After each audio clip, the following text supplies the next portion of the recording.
Hi, this is question number 31 of chapter number 3। Question ये ionization energy और electron gain enthalpy से related है।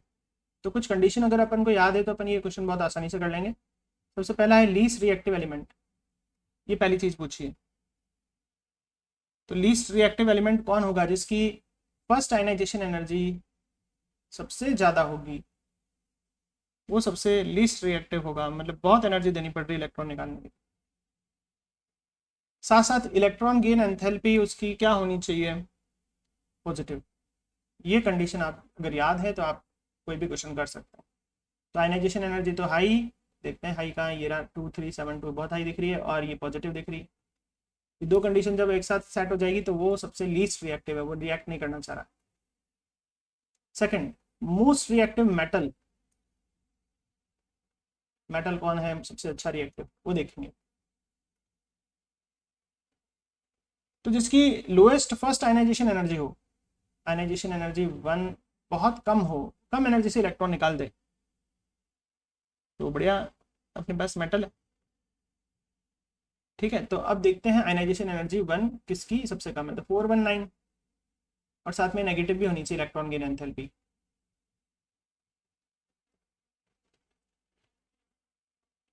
तो ये है मोस्ट रिएक्टिव मेटल जिसकी आयनाइजेशन एनर्जी बहुत कम है, थोड़ी सी एनर्जी देके इलेक्ट्रॉन निकल सकता है। तो फर्स्ट आयनाइजेशन एनर्जी जिसकी सबसे कम होगी वो सबसे अच्छा रिएक्टिव होगा।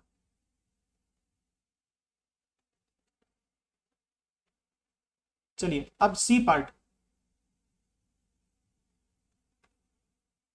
क्वेश्चन का सी पार्ट है most reactive non metal. Non metal का काम है इलेक्ट्रॉन को खींचना, इलेक्ट्रॉन को खींचेगा तो और एनर्जी निकालेगा। एनर्जी निकालना मतलब डेल्टा ईजीएस नेगेटिव में होना चाहिए। बहुत अच्छी एनर्जी निकाली, अगर बहुत ज्यादा एनर्जी जैसे -328, बहुत ज्यादा एनर्जी निकाली तो सबसे बढ़िया नॉन मेटल। तो आयनाइजेशन एनर्जी तो हाई होनी चाहिए, मतलब आयन तो बनना, मतलब वो इलेक्ट्रॉन निकालना तो नहीं चाहिए, और इलेक्ट्रॉन लेके हीट निकालना चाहिए। तो ये कंडीशन जब भी आ गई, डेल्टा ईजीएस सबसे ज्यादा नेगेटिव, समझ जा रहा हूँ सबसे ज्यादा रिएक्टिव नॉन मेटल। तो इस तरह से यहाँ पर अगर अपन देखें तो कौन सा मैच हो रहा है सबसे ज्यादा नेगेटिव, ये वाला, ये सी वाला, ये हुआ था अपने बी वाला। अब अपन देखेंगे इस क्वेश्चन का D part, least reactive non metal, सबसे कम reactive non metal. D part अपन अब देख रहे हैं। तो मोस्ट मतलब सबसे least reactive non metal, least reactive का मतलब क्या हो गया, वो इलेक्ट्रॉन नहीं लेना चाहता। तो मतलब ये समझ जाओ, इलेक्ट्रॉन नहीं लेना चाहता तो मतलब उसकी इलेक्ट्रॉन गेन एंथैल्पी, जो इलेक्ट्रॉन गेन एंथैल्पी है वो पॉजिटिव होनी चाहिए, तभी तो इलेक्ट्रॉन नहीं लेना चाहता। नॉन मेटल का काम इलेक्ट्रॉन लेना। आयनाइजेशन एनर्जी तो हाई होनी चाहिए, नॉन मेटल तो आयनाइजेशन एनर्जी तो हाई होनी चाहिए, इलेक्ट्रॉन निकालना नहीं चाहता, लेकिन लेना भी नहीं चाह रहा। लेना नहीं चाह रहा तो इसको पॉजिटिव इलेक्ट्रॉन गेन एंथैल्पी कहते हैं। अगर वो जल्दी से ले लेगा तो हीट बढ़िया निकालेगा, और निकालने को बोलते हैं नेगेटिव इलेक्ट्रॉन गेन एंथैल्पी। तो आप लीस्ट रिएक्टिव नॉन मेटल की कंडीशन याद रख लो, इलेक्ट्रॉन गेन एंथैल्पी नेगेटिव ना होकर पॉजिटिव हो गई। आयनाइजेशन एनर्जी तो ज्यादा ही होनी चाहिए। तो ये दोनों एक साथ फिट कहाँ हो रहे हैं, ये फिफ्थ वाले में फिट हो रहे हैं। तो इसका आंसर बी क्या हो जाएगा, डी। फिफ्थ वाला दो दो जगह आंसर में आ रहा है। चलिए अब ई पार्ट देखते हैं। जो पार्ट ई है उसमें MX2 बनना है, मेटल के साथ दो हेलोजन जोड़ना है। तो मेटल इलेक्ट्रॉन निकालेगा तो पॉजिटिव आयन बनेगा, और फिर आके हेलोजन जुड़ेगा, फिर एक और इलेक्ट्रॉन निकालेगा एनर्जी देने पर, फिर जाके एक और हेलोजन जोड़ पाएगा। ऐसा ही होगा।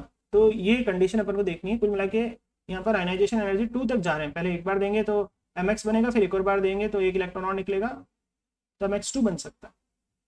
तो आयनाइजेशन एनर्जी 2 तक पहुंच रहा है इस बार। ठीक है, तो अगर स्टेबल कंपाउंड बनाने हैं तब कंडीशन अपन को ध्यान रखनी है। क्या कंडीशन ध्यान रखनी है, कि उसकी लोएस्ट होनी चाहिए सेकेंड आयनाइजेशन एनर्जी। लोवेस्ट होगी अगर सेकंड आयनाइजेशन एनर्जी, तो बहुत स्टेबल कंपाउंड बनाएगा। तो जितनी एनर्जी देनी है तो पहली बार में दे दिया उसने, फर्स्ट आयनाइजेशन एनर्जी उसने दे दी एनर्जी।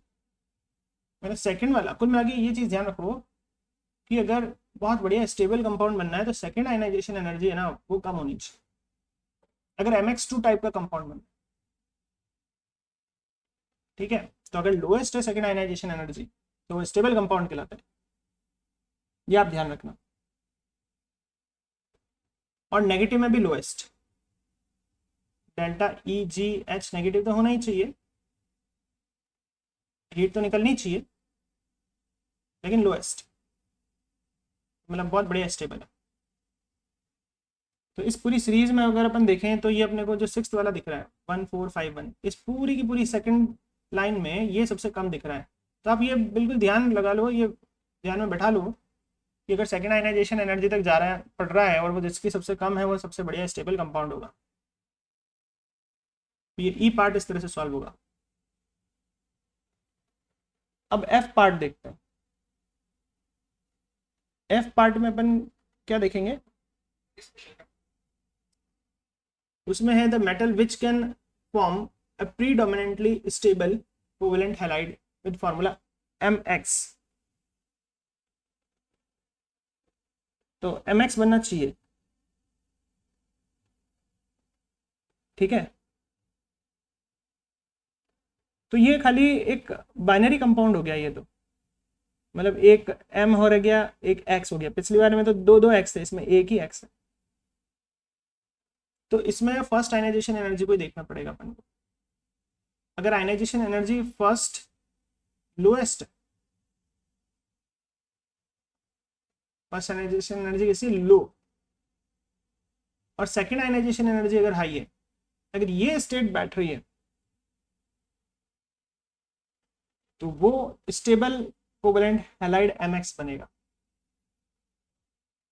मतलब सेकंड आयनाइजेशन एनर्जी हाई, मतलब वो सेकंड बार निकालना ही नहीं चाह रहा इलेक्ट्रॉन, बहुत ज्यादा एनर्जी देनी पड़ेगी, वो फर्स्ट बार निकाल के शांत हो गया।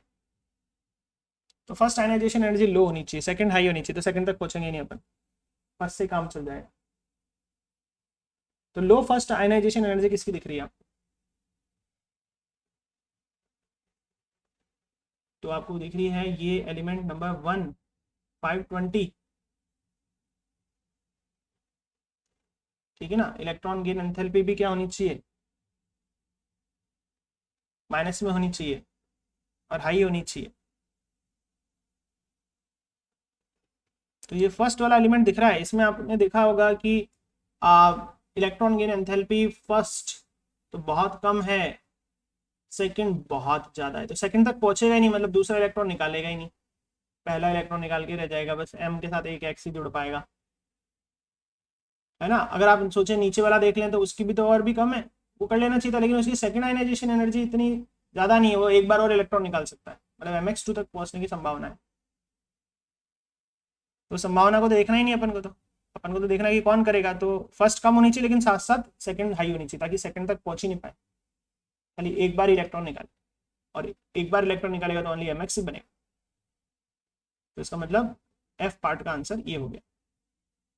इस तरह से क्वेश्चन 31 सॉल्व होगा। तो कुछ कंडीशंस ध्यान रखनी है, कुछ कॉन्सेप्ट पुराने पढ़े हुए ध्यान रखने हैं, और धीरे धीरे अपन को उन कॉन्सेप्ट को इधर सेट करके देखना है, आंसर आ जाएगा। इस तरह से क्वेश्चन सॉल्व होगा।